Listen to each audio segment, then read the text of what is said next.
Shabbat Shalom, everyone. I want to teach this morning about awe, how we find awe, how finding awe makes us stronger as a community.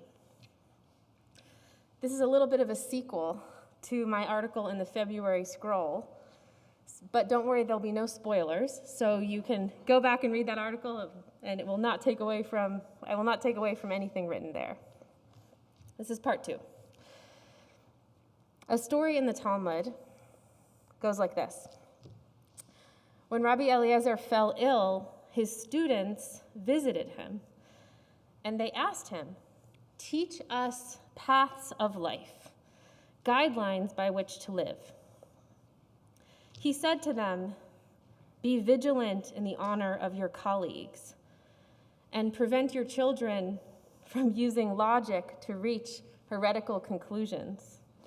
That's a funny one. "And raise your children in the presence of scholars. And when you pray, know before whom you stand." This last line is often written across the ark or on the ceiling of synagogues all over the world. Know before whom you stand. Know, lifnei mi ata omed, before whom you stand. These words can be read in very different tones. One could be heard more like a threat. Know before whom you stand, based on fear, because the one before whom you stand is so big and so powerful, and maybe even frightening. Or, and no surprise, I like this one better, these words can be heard, these words can be said as more like a loving reminder. Know before whom you stand. Because the who before you is so beautiful and so giant, and their love for you is just enormous. We can experience awe in these two different intonations, and in many more types of tone, and with many different types of meaning.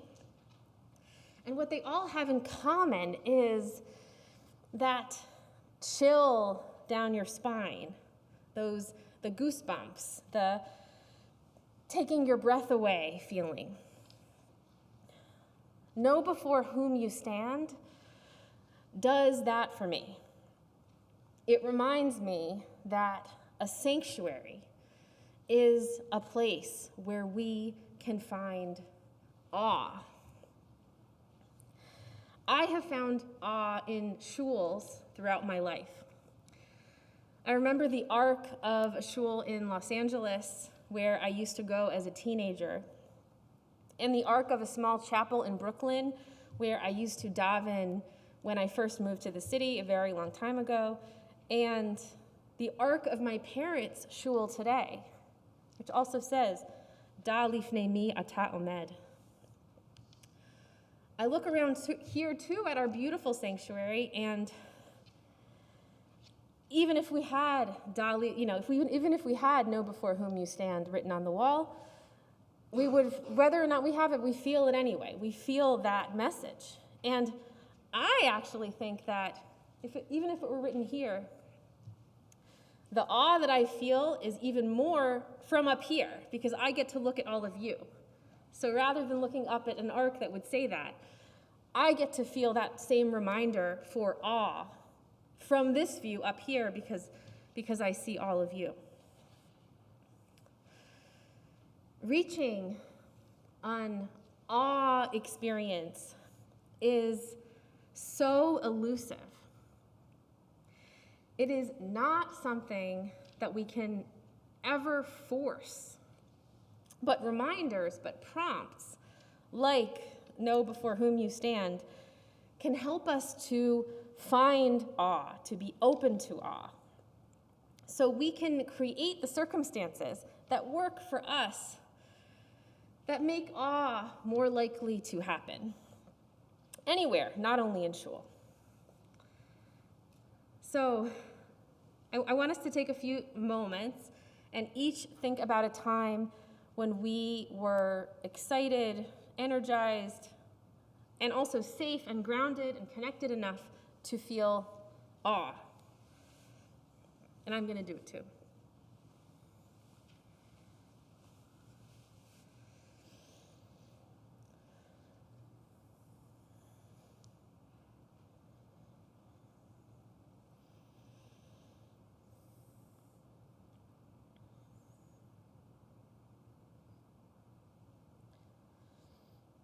I'll share mine. This morning when I was walking to shul, it was very cold, and it was just starting to snow. There were just a few snowflakes coming down, and the sun was coming out from behind the clouds. And it was very quiet. There were no other people on the street. And I remember feeling this sense of the grandeur of the scene. And I felt myself as an individual, I felt a little bit smaller. And also more connected to the world around me, to all the people in the homes down the street, who I imagine many of them were still asleep. And I thought, well, I feel a little smaller myself, and I also feel so much more connected to the world around me, especially to the people around me in this neighborhood. I want us to remind each other, to prompt each other to find awe, because the Torah teaches that when we find awe, we also find each other. The chapters that we read in the Torah these past weeks were filled with moments of awe, the blockbuster moments. The revelation at the burning bush and the 10 Commandments, and the people's acceptance of the covenant. The chapters we begin this Shabbat are a bit more practical, more tachlis, with more detail, but they are no less spiritually significant. God instructs the Israelites to build the Mishkan, which is a portable sanctuary that they will carry throughout the desert. The Mishkan is a communal project that points people towards each other. God says to Moshe, "Tell the Israelite people to bring me gifts. You shall accept gifts for me from every person whose heart so moves them." The Israelites are invited, but not required, to join in. And joining in means letting themselves be moved in their hearts. So this communal project of the Mishkan is not only active, but it is voluntary.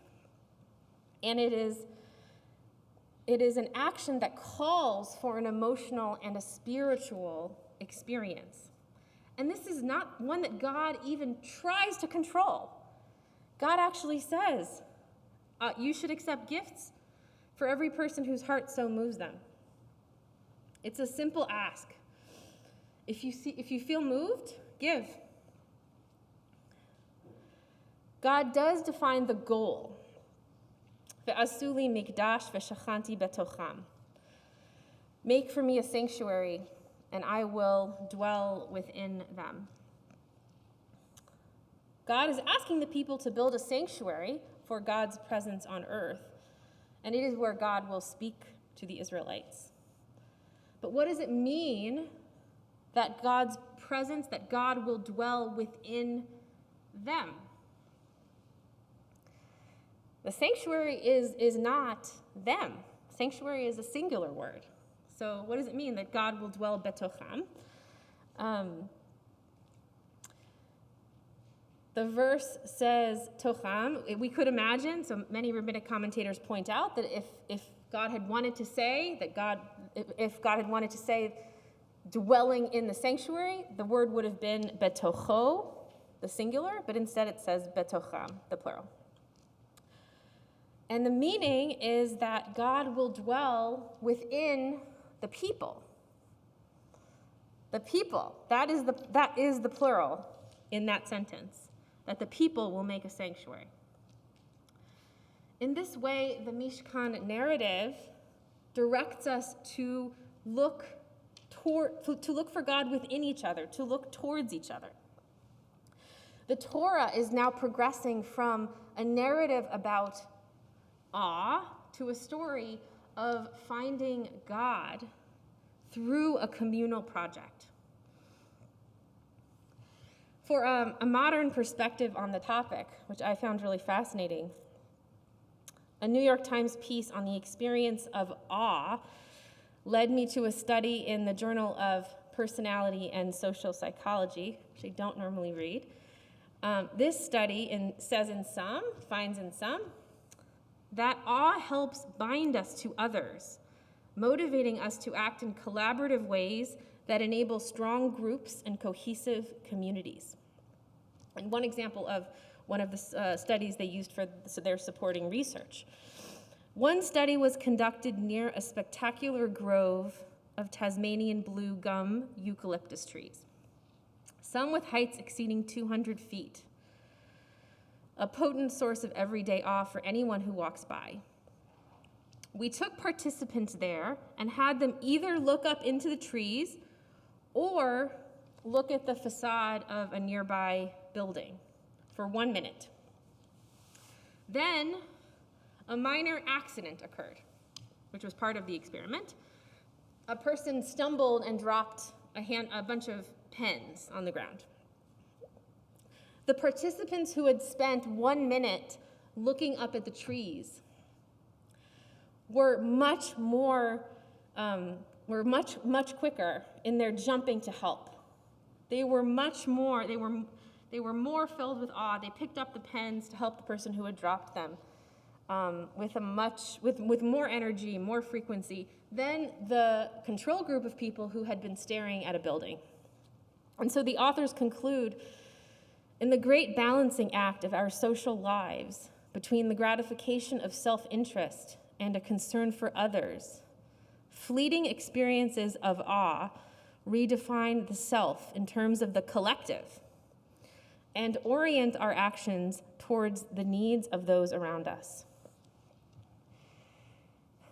Now, we already know that the Torah has given us this message too.